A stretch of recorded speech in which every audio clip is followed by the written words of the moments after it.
नमस्कार, मैं हूं अर्चना सिंह। आप देख रहे हैं राष्ट्रपथ। एक कहावत है, बंद मुट्ठी लाख की, खुल गई तो खाक की। बिहार में जाति सर्वे का भी कुछ ऐसा ही हाल हुआ है।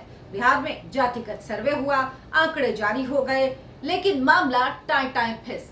जेडीयू आरजेडी इसे लेकर ऐसा माहौल बना रहे थे, यानी नीतीश कुमार और तेजस्वी यादव, लालू यादव ऐसा माहौल बना रहे थे जैसे बस अब जातिगत जनगणना के आंकड़े आ गए हैं, अब तो कमाल ही होने वाला है।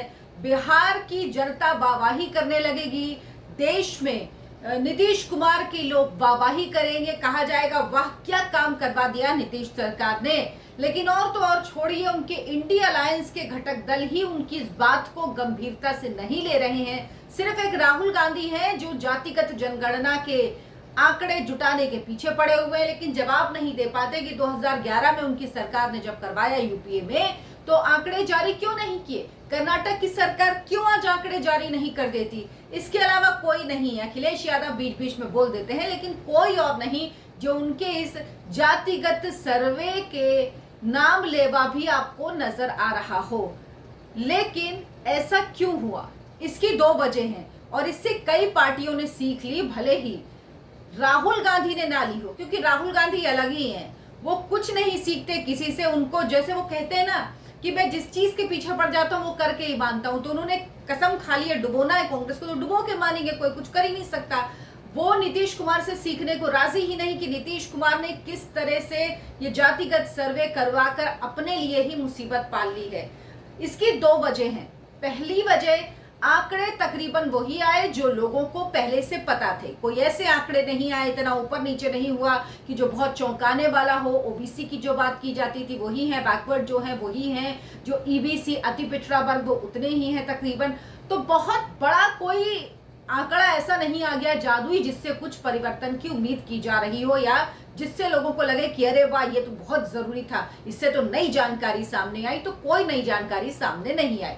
दूसरी वजह, लोग सवाल कर रहे हैं नीतीश कुमार से कि भाई 32-33 साल तक तो आप और लालू यादव का परिवार ही बिहार में राज्य करता रहा है, मुख्यमंत्री रहे हैं, या आप रहे हैं या लालू परिवार रहा है, तो फिर इन पिछड़े अति पिछड़ों के लिए अभी 32-33 सालों में आपने क्यों कुछ नहीं किया, और ऐसा क्या होगा इन आंकड़ों के आने के बाद जो अभी तक नहीं किया गया। और क्या आप जातिगत सर्वे का इंतजार कर रहे थे कि आपको गरीबों के लिए, पिछड़ों के लिए, दलितों के लिए, ईबीसी के लिए क्या करना है, उसके लिए क्या आप आंकड़ों का इंतजार कर रहे थे? और अगर कर रहे थे तो ये जातिगत सर्वे आपने पहले क्यों नहीं करवा लिया? आपको अब क्यों याद आया?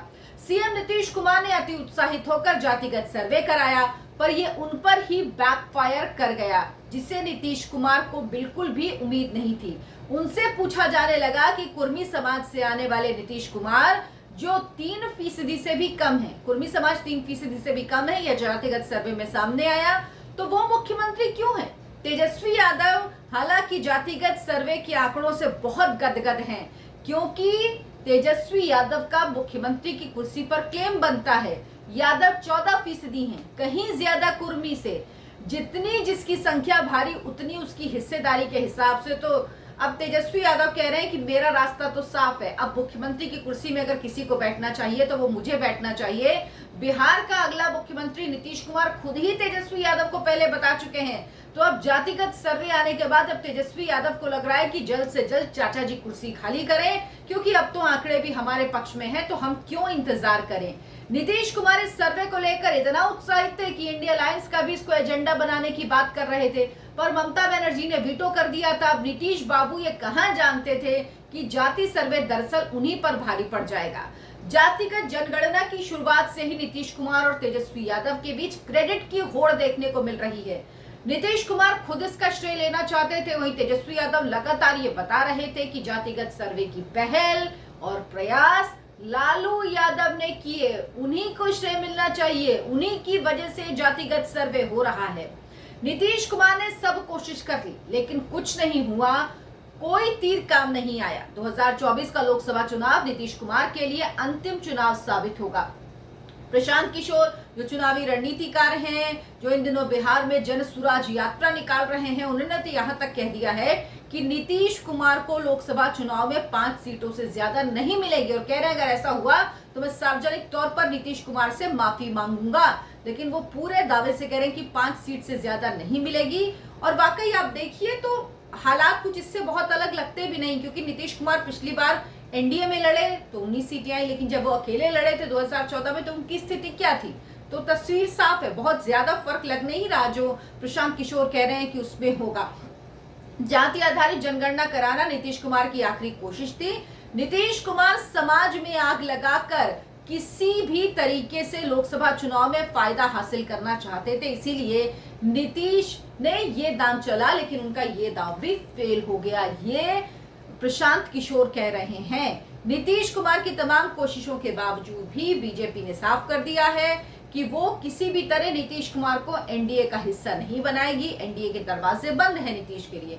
ये बात अमित शाह खुद कह चुके हैं कि नीतीश कुमार के लिए अब एनडीए के दरवाजे बंद है। कुछ दिन पहले अभी बीजेपी अध्यक्ष जेपी नड्डा बिहार में थे, उन्होंने कहा कि हम 5 बार अपने कंधे में बिठाकर नीतीश कुमार को मुख्यमंत्री बना चुके हैं, अब हम किसी को कंधे पर नहीं बिठाएंगे, हम खुद अपने कंधे पर अपनी सरकार बनाएंगे। यानी नमस्ते कर दिया कि नीतीश जी आपके लिए बीजेपी के साथ कोई जगह नहीं है। बेचारे नीतीश कुमार जाति सर्वे कराकर जो फायदा उठाना चाहते थे वो नुकसान में बदल गया। उधर लालू यादव बड़े भैया ने भी साथ छोड़ दिया, धोखा दे दिया। इंडिया अलायंस में कन्वीनर तक नहीं बनवा पाए। एनडीए ने भी साफ कर दिया कि नीतीश कुमार किसी भी हाल में एनडीए का हिस्सा नहीं बनेंगे। तो 2024 के बाद नीतीश कुमार की राजनीतिक पारी का अंत होना लगभग तय है। 2024 के चुनाव के बाद तेजस्वी यादव मुख्यमंत्री बन जाएंगे, क्योंकि इससे ज्यादा इंतजार तेजस्वी यादव नहीं करने वाले। मेरे इस वीडियो को लाइक करें, शेयर करें और चैनल को सब्सक्राइब जरूर कर लें। नमस्कार।